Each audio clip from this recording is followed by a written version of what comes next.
दोस्तों, पहले चरण का मतदान खत्म हुआ। 19 अप्रैल को वोटिंग हुई थी। तकरीबन 102 सीटों पर यह वोटिंग की प्रक्रिया हुई थी। लेकिन इन सब के बीच जो चीजें निकलकर सामने आई हैं, वो यकीन मानकर चलिए बीजेपी की मुश्किलें बढ़ा सकती हैं। आज मैं एक एक चीज आपको दिखाने जा रहा हूं। जो कल तक भारतीय जनता पार्टी के जीत के दावे किया करते थे, अब वो खोलकर कहने लगे हैं कि इस बार बीजेपी का और खासकर मोदी जी का जो नारा है 400 प्लस का, वो पूरा होना मुश्किल ही नहीं, नामुमकिन नजर आता है। जैसे ये सीक्रेट रिपोर्ट निकलकर सामने आई, वैसे ही बीजेपी की के तमाम नेताओं के होश उड़ गए। यही नहीं, पहले चरण के चुनाव के दौरान कई ऐसी तस्वीरें निकलकर सामने आ गई जिसने बीजेपी के बड़े बड़े नेताओं का गला सुखा दिया है। एक एक खबर मैं आपको दिखाने जा रहा हूं। नमस्कार, मैं हूं प्राज्वल गौतम और आप देख रहे हैं टाइम्स एक्सप्रेस। आप जानना चाहते हैं ना कि 102 सीटों में से कितनी सीटें बीजेपी के खाते में जाने वाली हैं? आप जानना चाहते हैं कि इंडिया अलायंस को या फिर कांग्रेस पार्टी को कितनी सीटें मिलने जा रही हैं? इसका खुलासा अभी नहीं, तकरीबन तकरीबन 3 से 4 दिन पहले हो चुका था। लेकिन अब उसी खबर को दबाने के लिए लगातार दबाव बनाया गया और उस खबर को हटाया गया। मैं आज आपको एक एक तस्वीर दिखाने जा रहा हूं, लेकिन सबसे पहले दिखाऊंगा सबसे ज्यादा नुकसान बीजेपी को कहां होने जा रहा है। दरअसल आपको सबको पता है कि दक्षिण भारत में तो बीजेपी का कोई बहुत मजबूत बेस है नहीं।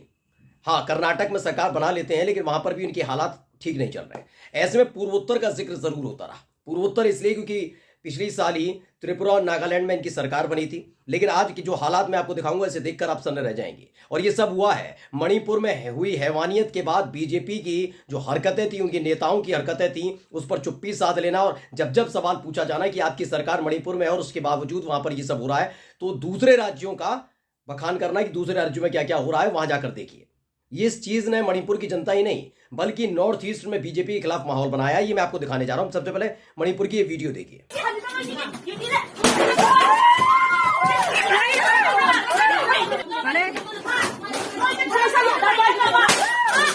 तो आप देख रहे हैं नाराजगी है। ये मणिपुर का वीडियो बताया जा रहा है। विकास सिंह है, उन्होंने कहा बूथ वैंडलाइज्ड इन मणिपुर। इसे रवीश कुमार ने भी रिट्वीट किया, लिखा तभी प्रधानमंत्री मणिपुर ने गए, ऐसे हालात हैं वहां। दरअसल मणिपुर में सरकार है इनकी, लेकिन आपको याद होगा पिछले साल 5 राज्यों में विधानसभा चुनाव हुए, जिसमें तेलंगाना, छत्तीसगढ़, मध्य प्रदेश, राजस्थान और मिजोरम चूंकि मणिपुर के पास है, नॉर्थ ईस्ट का हिस्सा है, तो उसमें खबर यह थी कि एक भी रैली ना शाह ने की, ना मोदी जी ने मिजोरम में जाकर नहीं की। उनको मालूम था वहां जीतना बड़ा मुश्किल है, ये पहले से ही तय था। और देखिए जब रिजल्ट आया तो पता लग गया। यानी बीजेपी के लिए वहां पर जीत हासिल करना नॉर्थ ईस्ट में मणिपुर वाले कांड के बाद से बहुत मुश्किल होता जा रहा है। इसलिए वहां डाल ही नहीं रहे कोई फोकस। वैसे कहते हैं ना, सबका साथ सबका विकास, पूरा देश मेरा है। अब याद नहीं आ रहा मोदी जी को, तो वहां गए नहीं और देखिए क्या हो रही है हालात। वहां ईवीएम तोड़ी जा रही है, तमाम चीजें की जा रही है, नाराजगी व्यक्त की जा रही है। एक और खबर मैं आपको दिखाने जा रहा हूं। पहले नागालैंड की स्थिति देखिए। आज तक ने खबर छापी, लोकसभा इलेक्शन नागालैंड के 6 जिलों में नहीं डाला गया एक भी वोट। 20 विधायकों ने भी नहीं किया मतदान। लोकसभा चुनाव के पहले चरण के मतदान 19 अप्रैल शुक्रवार को हुआ। इस दौरान अलग अलग राज्यों की 102 सीटों पर वोटिंग हुई। इस बीच नागालैंड के 6 पूर्वी जिलों में एक भी वोट नहीं डाला गया। यहां बीजेपी की सरकार है, नोट कर लीजिए। यहां मतदान कर्मी बूथों पर 9 घंटे तक इंतजार करते रहे, लेकिन अपनी सीमांत नागालैंड क्षेत्र एफएनटी की मांग पर दबाव बनाने के लिए संगठन द्वारा किए गए बंद के आह्वान के बाद क्षेत्र के 4 लाख मतदाताओं में से एक भी वोट देने नहीं आया। यानी लोग वोट देने ही नहीं पहुंच रहे हैं। और ये हालात पश्चिमी उत्तर प्रदेश में ठाकुर चौबीसी में भी हुआ, मेरठ में भी, मुजफ्फरनगर में भी इस तरह के हालात बने हुए हैं। यानी कई सीटों पर बीजेपी फंसी गई है, समझ नहीं पा रही। नॉर्थ ईस्ट में तो सुपड़ा साफ होना ही जा रहा है। दक्षिण भारत का अता पता लापता वाली स्थिति है। हिंदी पट्टी राज्य जो है वहां पर थोड़ी बहुत उम्मीद है, लेकिन वहां पर भी हालात बहुत खराब चल रहे हैं। अब मैं एक जबरदस्त खबर आपको दिखाने जा रहा हूं कि ये खबर थी क्या। 19 अप्रैल को जो कुछ हो रहा है और हुआ, वो पहले से ही तय होगा। क्योंकि आपने लगातार अपने अलग अलग चैनल्स पर वो देखते होंगे सर्वे। ये सर्वे कोई भी न्यूज चैनल नहीं करता, बल्कि ये सर्वे करने वाली कंपनियां होती हैं। वो सर्वे करती हैं, न्यूज चैनल्स टाई अप होता है और फिर दिखाया जाता है। एक कंपनी है जो लगातार सर्वे कर रही है लंबे वक्त से, उसका नाम है माई एक्सेस इंडिया। ये लगातार सर्वे करती है, बड़े बड़े न्यूज चैनल इनके सर्वे को खरीदते हैं और उसके बाद आप सबके सामने दिखाया जाता है। इस सर्वे ने एक बहुत बड़ा खुलासा किया था कि 400 पार का जो नारा है ना मोदी जी का, वो फिजूल है, वो पार होने ही नहीं जा रहा। वो बात अलग है, इससे बात में खुद ही जो प्रदीप गुप्ता है, जो माई एक्सेस इंडिया करने वाले, माई एक्सेस इंडिया जो सर्वे कंपनी है उसके मालिक हैं प्रदीप गुप्ता, उन्होंने पहले ट्वीट किया और उसके बाद इसे डिलीट कर दिया, क्योंकि इसमें फजियत होती हुई नजर आ रही थी। एक एक चीज को जरा गौर से पढ़िएगा। देखिए, my axis India, no majority for BJP, NDA has slight edge. इसमें बताया गया है कि वोट शेयर कितने, 44% वोट मिलने जा रहे हैं सिर्फ बीजेपी को, और 43%, मतलब एनडीए को मिलेंगे 44% और इंडिया गठबंधन को 43%। यानी सिर्फ 1% का अंतर है, 1% का अंतर है। वो 400 पार का नारा दे रहे हैं और यहां पर क्या हो रहा है, मात्र 1% का अंतर रह गया है। सीटों का जो आकलन बताया गया माई एक्सिस इंडिया की तरफ से, एक्सिस माई इंडिया की तरफ से बताया गया 208 से 219 सीटें बीजेपी को मिलने जा रही है और बीजेपी एलाइज को 35 से 38 सीटें, यानी कुल मिलाकर पहले एनडीए की देखिए कितनी है, 243 से 254 सीटें मिलने जा रही है। 252 पर सरकार बनती है और अगर ये स्थिति है तो हंग असेंबली होने जा रही है, क्योंकि इंडिया गठबंधन को देखिए 222 से 242 सीटें मिलने जा रही हैं। ये आकलन है एक्सिस माई इंडिया सर्वे करने वाली कंपनी का। वो बात अलग है कि किसी भी न्यूज चैनल ने जैसे ये सर्वे देखा, उन्होंने कहा ये आपका सर्वे हमारे पास चल नहीं पाएगा, नाराज हो जाएंगे ना उनके आका, इसलिए। और ये भी प्रदीप गुप्ता के साथ भी ये हुआ, इन्होंने जैसे ही इसे ट्वीट किया वैसे ही थोड़ी देर बाद इन्हें डिलीट करना पड़ा अपना ही सर्वे, अपनी ही कंपनी का सर्वे, क्योंकि इससे वो खुश नहीं होंगे। दूसरा देखिए पूरा लिस्ट दी गई है, कहाँ कितनी सीटें जीतने जा रहे हैं, क्या क्या होने जा रहा है, एक एक सीट का वो है। सबसे लास्ट में ये बहुत महत्वपूर्ण है, Lok Sabha 2024 final opinion poll vote share trend, किसका कितना मिल रहा है ये आपको पूरा ट्रेंड के साथ बता रहे हैं। 43-44 देखिए, 43% नीला वाला जो देख रहे हैं इसमें आपको बता रहे हैं इंडिया गठबंधन की, और 44% जो आपको ऑरेंज कलर में दिख रही हैं वो 44% इनको, और 13% जो किसी भी मोर्चे में नहीं है, ना इंडिया गठबंधन में ना एनडीए गठबंधन में, ऐसी पार्टियों को 13% वोट शेयर मिलने जा रहा है। अब आप अंदाजा लगाइए, 44% वोट मिलता है एनडीए गठबंधन को और ये कहते हैं 400 पार, चलिए 400 पार हो गया।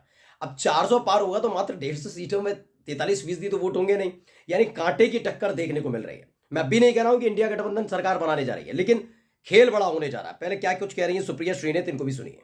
एक सूत्र से बात हो रही थी, उन्होंने बताया कि पहले चरण के मतदान के बाद जो ग्राउंड रिपोर्ट आई है वो बीजेपी के लिए बेहद खतरनाक है, बेहद खराब प्रदर्शन की ओर अंकित कर रही है। उस सूत्र से अभी बात चल ही रही थी, तब तक मोदी जी का एक ट्वीट आया जिसमें वो कहते हैं बड़ा उत्साहवर्धन प्रदर्शन रहा है। ठप्पा लग गया इस बात पर कि पहला चरण वॉश आउट है बीजेपी के लिए। अब सुनने में आ रहा है कि नरेंद्र मोदी जी की, अमित शाह जी की और नड्डा जी की कोई देर रात मीटिंग होने वाली है, कोई नई रणनीति पर चर्चा होगी। खैर, याद रहे आज 21 राज्यों की 102 सीटों पर मतदान हुआ और इंडिया गठबंधन बीजेपी से कहीं ज्यादा आगे है। तमिलनाडु, महाराष्ट्र, राजस्थान, बिहार, यहां की उत्तर प्रदेश तक में जबरदस्त प्रदर्शन हुआ है। कई बार जो हमारे आसपास होता है उसको हम ध्यान नहीं दे पाते हैं, लेकिन वो बदलते वक्त की दस्तक होती है।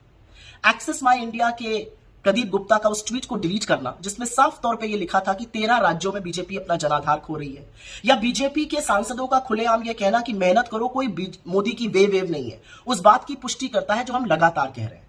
10 साल सत्ता में रहने के बाद मोदी जी आज भी कांग्रेस को कोसने के अलावा दूसरी कोई बात नहीं कर पा रहे। कोई ऐसी बड़ी उपलब्धि नहीं है जो गिनाए, कोई ऐसा काम नहीं किया जिस पर चर्चा करें, ना आगे की कोई रणनीति है।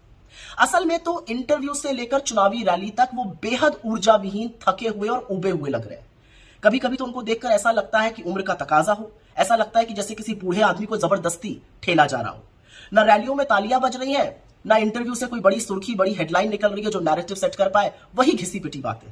और दूसरी तरफ राहुल गांधी, नाक में दम कर रखा है इन्होंने, कभी गाड़ी में कभी सड़क से जनता से सीधा संवाद कर रहे हैं। युवाओं को तो 100% यकीन हो चला है कि अगर कोई व्यक्ति इनके लिए कुछ करेगा तो वो सिर्फ राहुल गांधी है, बाकी किसी के बस की बात नहीं है ये। तो सुप्रिया श्रीनेत ने इसको पूरे विस्तार के साथ थोड़ा बहुत बताया है।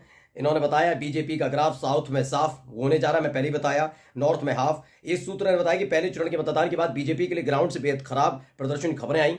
उसी बीच पीएम के ट्वीट ने इस घबराहट पर मोहर लगा दी। सुनने में आ रहा है कि आज देर शाम शाह और नड्डा की बैठक बुलाई गई है, किसी नई रणनीति पर चर्चा की खबर है। याद रहे आज 21 राज्यों की तो 102 सीटों पर मतदान हुआ और जितनी भी ग्राउंड रिपोर्ट अभी तक आई है उनमें इंडिया गठबंधन बीजेपी से बहुत आगे है। इंडिया गठबंधन और कांग्रेस ने तमिलनाडु, बिहार, महाराष्ट्र, राजस्थान और उत्तर प्रदेश तक में जबरदस्त प्रदर्शन किया है।